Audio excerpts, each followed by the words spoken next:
Hi you guys, it's Ruby from Leilani Scraps and I'm back with another video. Today I'm sharing a little flip through of this media album I created. So this is fully inspired by Leilani Scraps. She does a media album in like the exact same format and I totally loved it. I loved the idea of it. It was super different. Basically just documenting media you're consuming, giving it a rating, writing a little bit about it.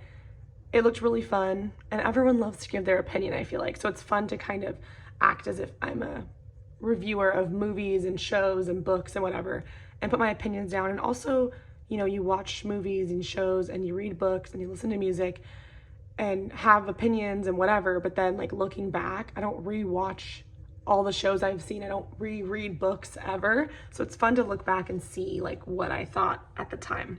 So anyways, this is a random sketchbook I had from when I was an art student in college. There was like a class where you had to have a different sketchbook each quarter, and I had some extra ones or like partially used ones that were just like kind of junky.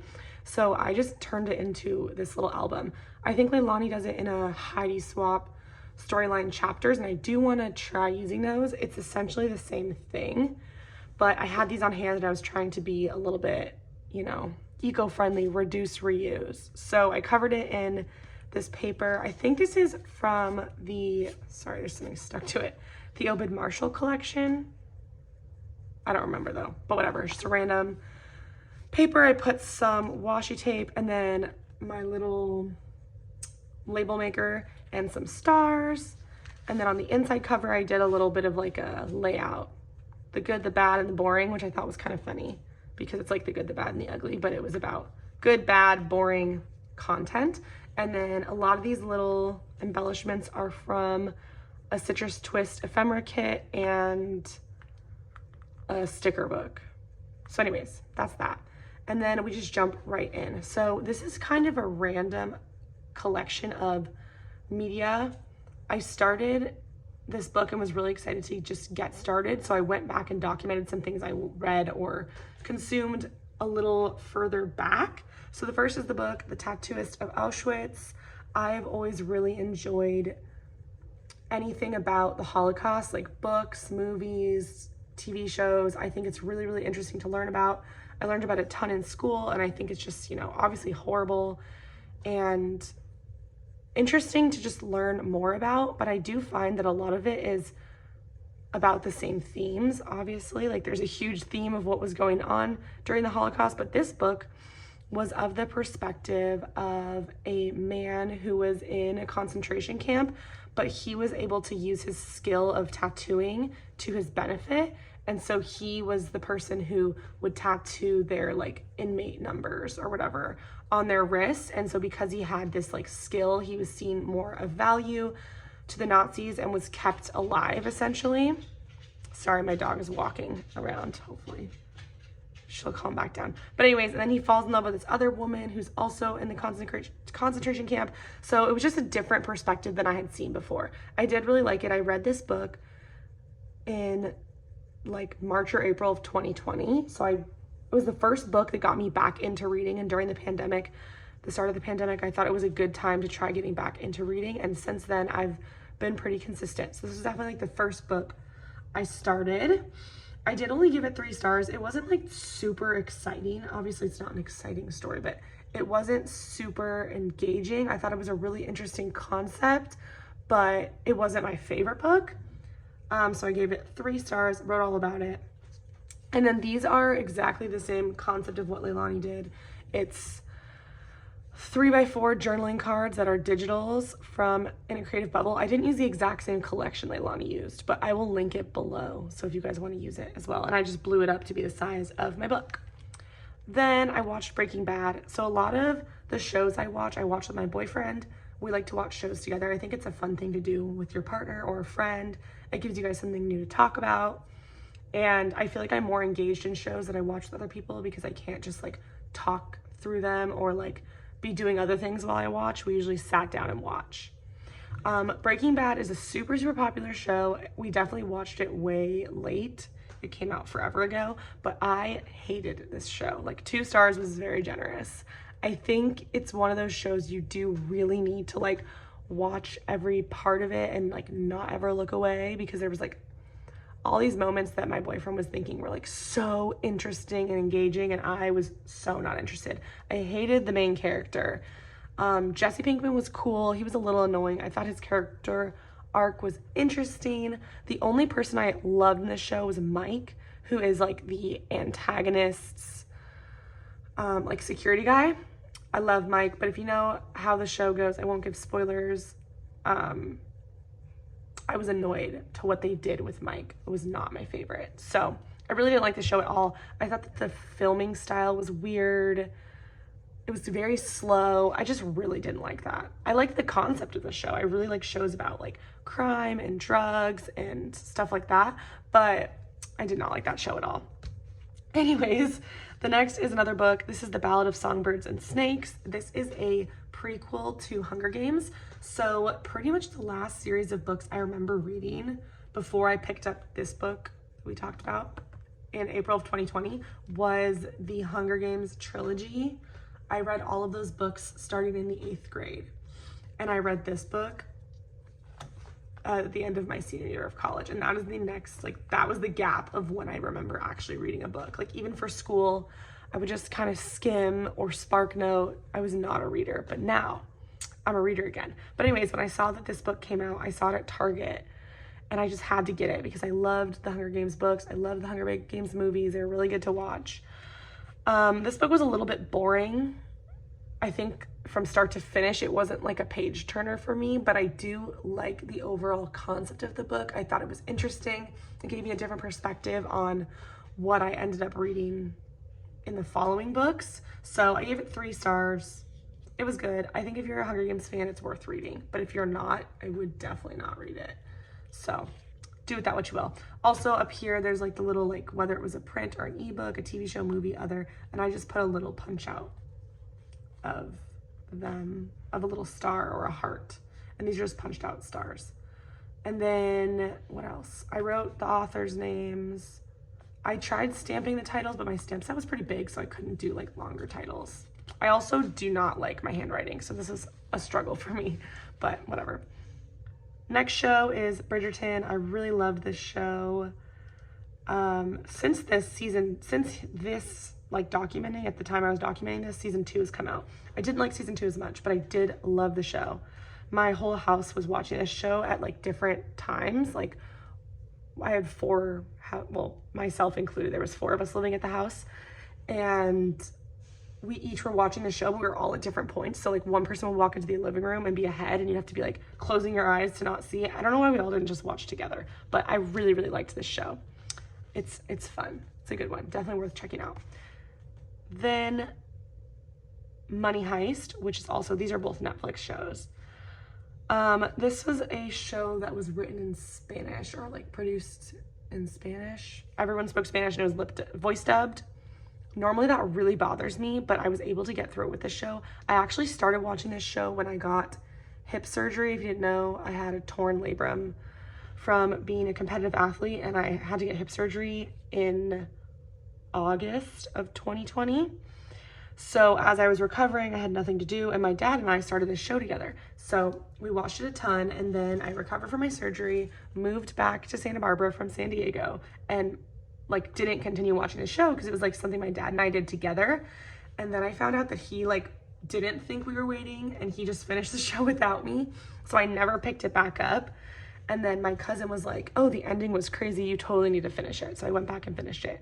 I really liked the show. You definitely get super connected to the characters.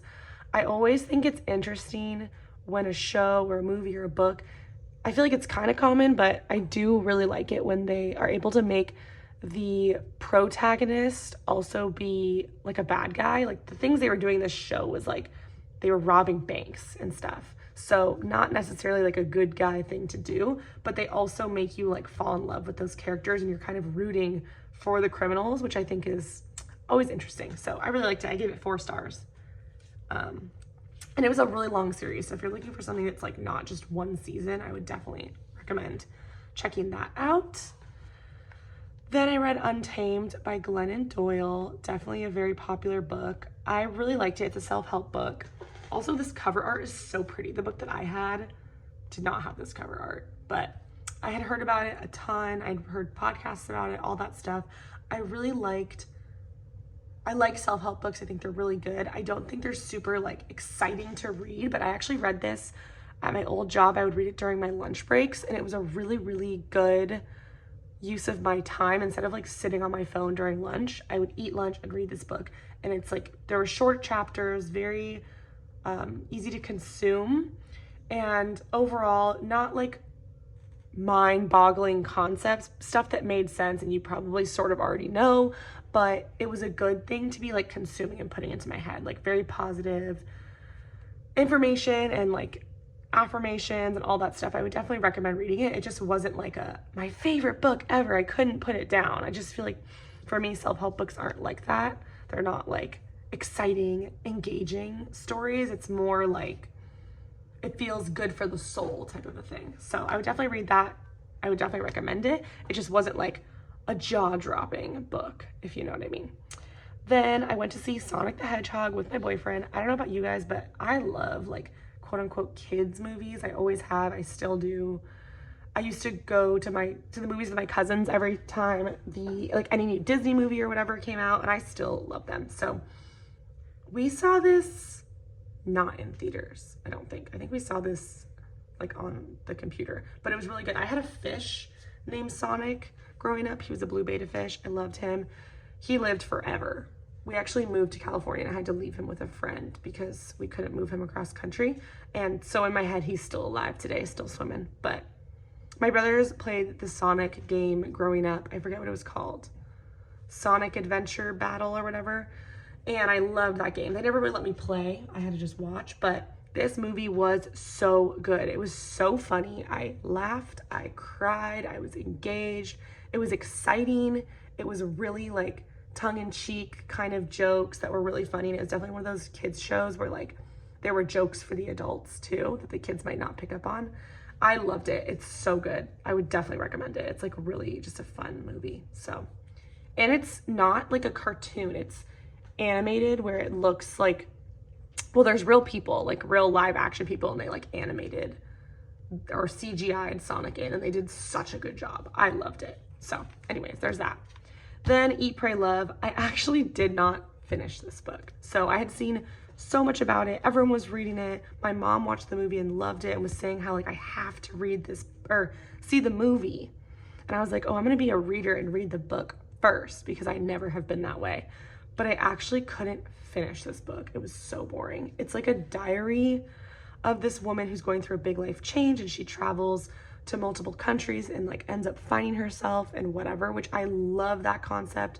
She goes to Italy, India, and Bali, and I've been to Italy and I've been to Bali. I loved Bali. I super, super love it. So I was really excited to read this, but I honestly just couldn't get through it. And then when I was visiting my friend's family in North Carolina, her mom saw that I was reading the book and she was like, yeah, I never could get through that book. It was like not engaging enough. So maybe I'm just gonna watch the movie, but I gave it 2 stars, which I think is still generous. I like the concept. Again, I just couldn't get into it. And you can see I had like nothing to say. Then I was watching You, which was a new season. I only gave this show 2 stars because it's like kind of dumb, but I love it. Like, compared to shows that I'm obsessed with, compared to my favorite shows, this show sucks. But for like a mindless, put on in the background while I'm scrapbooking type of show, I really, really like it. It's like a very, like, it's one of those shows where you can get sucked in and totally be in it with the characters, but if you take a step back and think about what you're watching, it makes no sense. Like, it's ridiculous. So I've watched all the seasons. I will continue watching it. I gave it 2 stars because I only have 5 stars, and I'm saving the 5 stars for shows that are like the best, and books and movies and whatever that are like the best. And this is definitely not the best in my opinion, but it's good, like garbage bingeable TV. So Emily in Paris, another show I watched with my housemates. I think that watching shows with your friends is different than watching them alone. Like if you watched a show alone and you watch the same show with friends, you'd have a different perspective. And I think this show was really fun because I watched it with friends. It was a little bit more like not entertaining than You. I don't know. I guess maybe these should have both been the same rating. I feel like they're similar. This is a little bit like chick flicky, kind of dumb, but I gave it 3 stars. It's really a cute show. I love the fashion. I love that she's in Paris. There's like love interest. It's again like a good like put on in the background type of a show. On the other end, Yellowstone, which is on Paramount Plus, I think, or Hulu. It's on a weirder streaming service. I remember that. This is maybe my favorite show of all time. It's basically a show about modern day cowboys. So people who live in, they live in Montana, I think. They don't, I don't know. I'm pretty sure they live in Montana. They don't live in Wyoming. I don't know. Anyways, they have like grown up on this land that was inherited to them by their ancestors who got the land from like settling back in the day. Pretty much they stole it from native people for sure, but that's not the point of the show. These people are now like trying to protect the land they own as cowboys and like whatever, and now it's like current day and people are trying to develop it for hotels and attractions and malls and towns and suburbia, and they're kind of like fighting it and also fighting with the native people who are trying to reclaim their lands, rightfully so. And this is like a kind of a crazy family dynamic. It's so good. I watch this show with my family and also my boyfriend. We all like, sometimes I watch with just my boyfriend. Sometimes I watch it with my family and my boyfriend. Sometimes I watch it with just my family, depending on the situation. We watch this show as it premieres each day during the week while it's like on. So a new season is coming at the end of summer, beginning of fall. And I cannot wait. I love this show. You guys, like, you have to watch this. Even if you're not into like cowboys and fighting and whatever, it's so much more than that. It's such a good show. I love it. So 5 stars, obviously, for Yellowstone. Then, speaking of Hunger Games earlier, Steven and I, my boyfriend, decided to randomly rewatch all 4 Hunger Games movies. I had seen all of them. I don't know if he had seen all of them though. But I watched each of these as they premiered, like in theaters when I was in high school, middle school and high school, I think. And not much to say. It's a really fun show, or I guess it's not a trilogy because there's the part 1 and 2 of the 3rd book or 3rd movie. But I really like it. It's definitely really corny looking back. I didn't remember it being as corny. I gave it 3 stars. Not like the best movie series of all time in any way, but worth watching. It was fun to rewatch something that I hadn't seen in a really long time. And it was also fun to watch it together.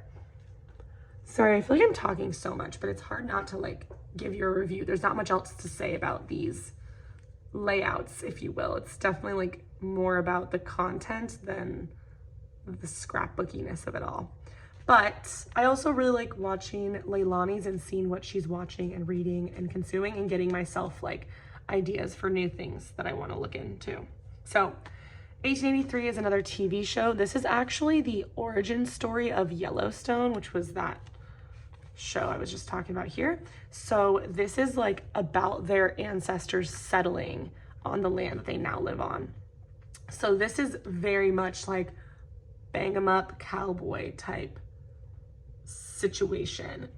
This is a lot more like, obviously this is current day. This show is like drama and wealth and scandal. This show is like a little bit of that, but it's more like, it's not like a boring history show or anything like that, but it's definitely more about like the times.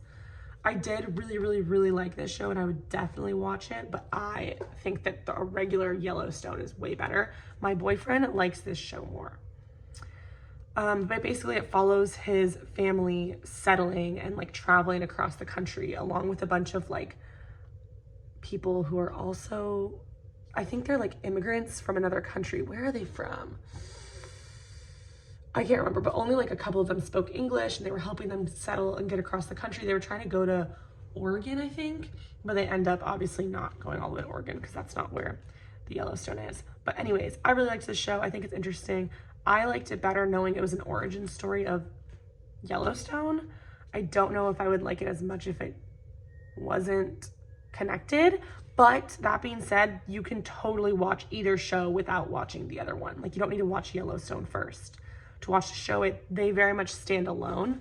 I think I was just a little more connected to it knowing that this was setting up some of the stuff I already knew about the other show, if that makes sense. Euphoria, I gave this 4.5 stars. I cut one of my stars in half. I went back and forth. I loved Euphoria season 1. I was super excited to watch Euphoria season 2. I watched it with my boyfriend. It's such a good show. It's crazy. It's so interesting. I love the character development.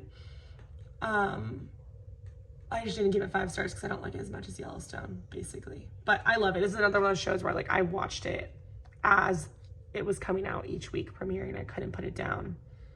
Super excited. It's not, like, the lightest topic, obviously, but it's a super engaging show. It's also crazy to see how much a show can transform, like, culture. Like, the way young girls are, like, dressing at parties or for Halloween, or, like, what's trending in fashion is so, like, motivated by shows like this. Like, this is a super big show for our generation, I think. And also, it was really interesting watching interviews of the cast and the people who were involved in creating the show, like the makeup artist. I watched an interview by her about, like, her approach to doing, like, makeup in the setting of this show and, like, the lighting and all that stuff. It was so cool to learn about that, like, from an artist's perspective. And also that so many of these actors, like, aside from the main character, obviously, are, like, undiscovered actors or people who have never acted before. This is their first big show, which I think is really, really cool of the director to do that. And it gave it a totally different feel. So I really liked that. Then Marvelous Miss Maisel is an Amazon Prime show. So, funny story, the main character, Rachel Brosnahan, I grew up with her younger sister. So I knew her younger sister. We were friends growing up, and it's really cool to see her older sister now becoming so successful. This is a huge show. And I really like this show also. It's really, really cute. So this was season 3, I think, that we were watching at the time. And season 1 and season 2, Steven and I, my boyfriend, loved. It's so cute.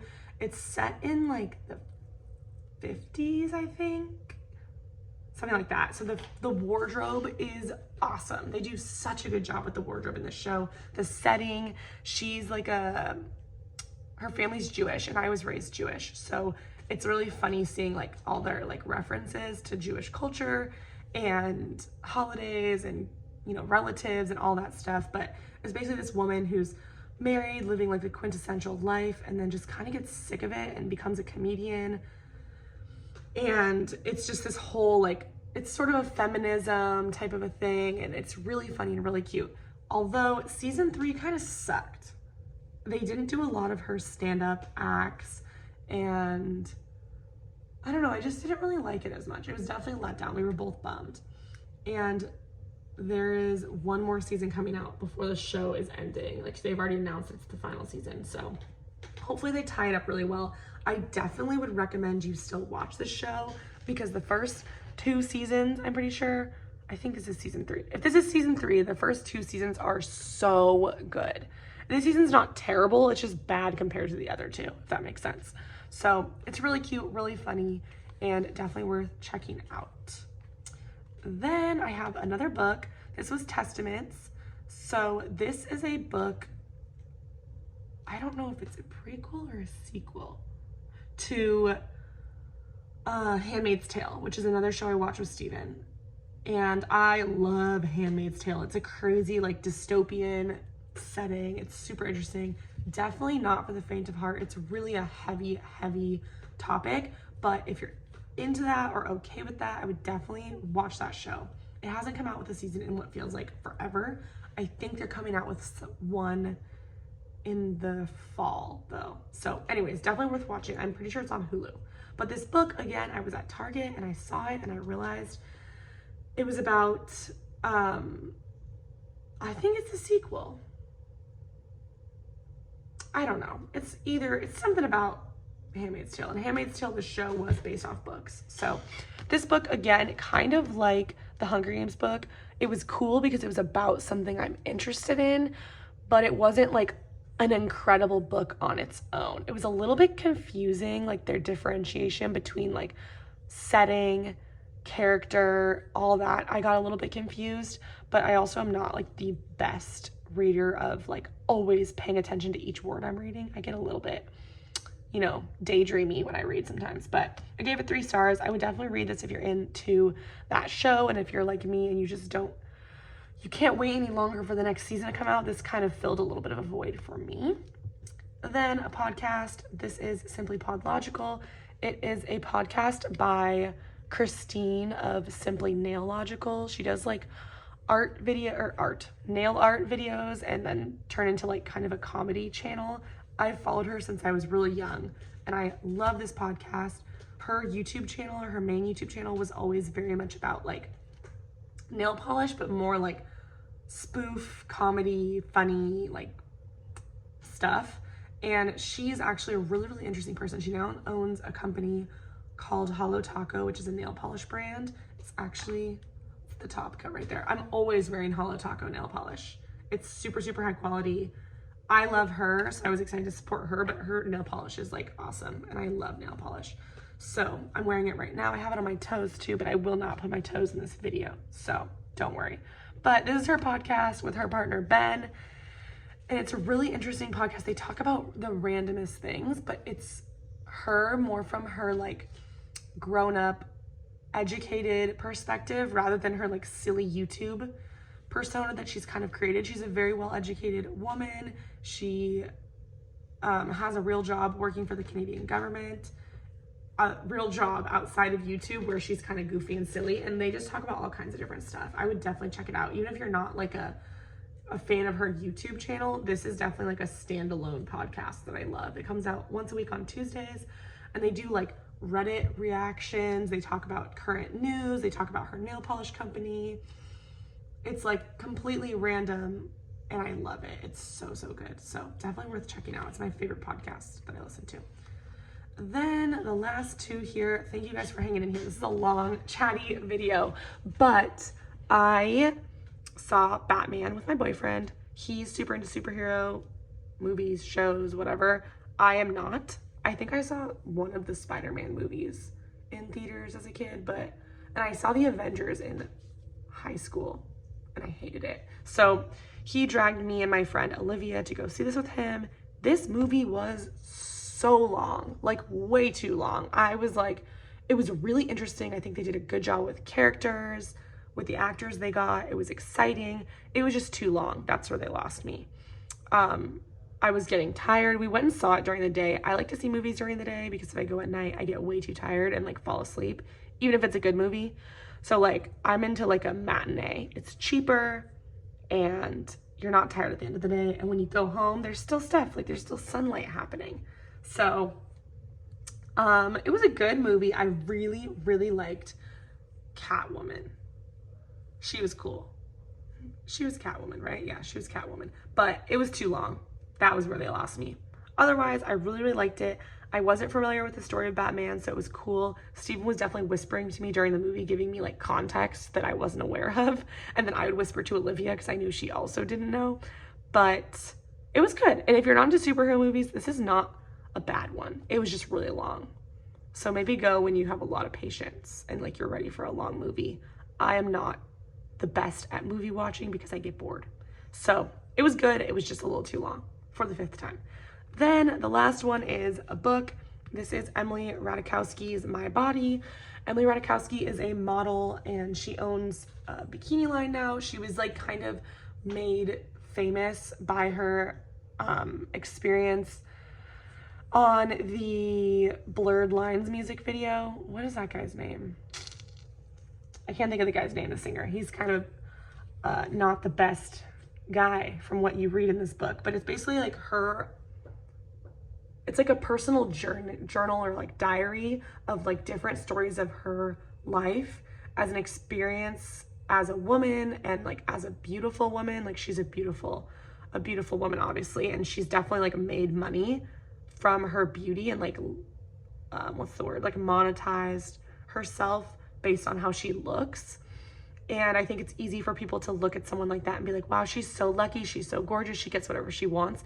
And this book is kind of like turning that on its head and saying like, you know, from a young age, she was kind of raised with the understanding that like being beautiful is a tool to succeed, and all this twisted, interesting, and honestly heartbreaking story she tells. But I love her even more after reading this book. And it was a really short book. The chapters were really short, which is my favorite because I can like easily commit and get through them. And I really like this book and I do own it. So I'm glad to have that on my shelf. So yeah, that is all. Back cover, blank. Thank you so much if you guys hung through this whole thing. Hopefully you're excited about something. Maybe you saw a show you want to watch, book you want to read, or you're able to put me on in the background while you did something else because I just talked for like 30 minutes. So I hope you guys enjoyed, and if you're interested in this, I will continue sharing it. I thought about sharing as I made the spreads, but they're not super exciting to watch. And I don't know, we'll see. I'm definitely gonna start another one. I already started my other one, so I'll definitely have another one to show if you guys are interested in seeing it. But I hope you guys enjoyed, and if you want, try this yourself. Also, I will link Leilani's media album playlist below because she does them in like 4 or 5 a piece, and she talks about the shows as she's doing her process, which might be more interesting than just this ramble that I did. But I hope you guys enjoyed, and I will see you in the next one. Bye guys.